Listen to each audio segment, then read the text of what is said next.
Hello and welcome, I'm your host Elizibar. This is Rye, number 5. That's a whole hand worth of fingers. And I think maybe this quote on the cover is a little bit exaggerated. If I could only read one comic a month, it would not be Rye. But you know what? It was a really good time anyway, despite that. Despite that statement. You know what I mean. You know what I mean. So, kind of recap, Rye is set in the far future. The 41st century or whatever. Like, it doesn't really matter. It's like 4001 AD. And in this setting, all the familiar Valiant characters are gone. Except you got Rai, you have the Eternal Warrior, and you have a Geomancer. Not the same Geomancer that's in like the present of the Valiant universe, but there's still a Geomancer. And this series picks up after Rai has killed Father, crashed everything down, all that kind of stuff. And in this series, well, Father is back. A little piece of Father survived the crash and is trying to find all the pieces of himself so that he can recover, so that he can become Father again, so he can take over Earth, take over the universe, whatever, typical evil villain motivations. I really like the facial expression right there. It's kind of cartoony, but I really like the way it looks. The only thing that maybe would have made it better is if you could have seen like the pink of his tongue inside of his mouth. So the comic starts off with a bang. Bloodfather's troops, or the Red King's troops, however you want to phrase it, they're there at this place, and this place is home to one of the pieces that they're looking for. Raijin can find them, and Rai wants to destroy them. It's a relationship. They're definitely using each other, or I guess really I should say Rai is definitely using Raijin. Everybody wants to use Raijin, man. He's a cool dude. He's a kid. He's actually the big brother, even though he's little. Like, that's kind of funny. That's one of those neat things that you get to do in a story that real life doesn't work with. Now, sitting here, I got a cup of some very blonde coffee. Say, very blonde. It's a lot of half and half in this coffee. It's also pretty sweet. And I was reading the comic while I was sipping it. It was a fun experience. Now, the comic, very violent. Very violent. Look at this gore over here, man.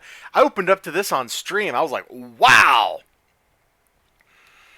So these people here have a terraforming unit, and that terraforming unit has one of those little pieces of Father in it. And Raijin and Rai want to destroy it. They want to take it, and you get this big battle. This book has more action in it than I think any issue of Rai previous. It is just kind of full of some action. It's pretty cool, if you know what I'm saying. And I think you know what I'm saying. Right? You do know what I'm saying, right? Lots of stuff. I kind of looked at this panel because something seemed off about it, and I think it's his wrist. I don't think his hand would be in that position from that sweep. I don't know, maybe it would. He's sweeping like that. Maybe that does work out. Maybe that does. I'm not entirely sure. Something about it seems like weird. I don't know. It's either like the position of his arm with the arc there, or maybe it's the way the head is kind of like rocketing off the body. I'm not sure. But anyway, the Geomancer's here talking to Raijin. Raijin's trying to, delete the thingamajig. And while they're having that conversation, some threatening stuff happens.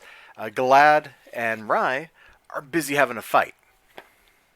And there's lots of great looking action out here. And we're going to skip over all of that stuff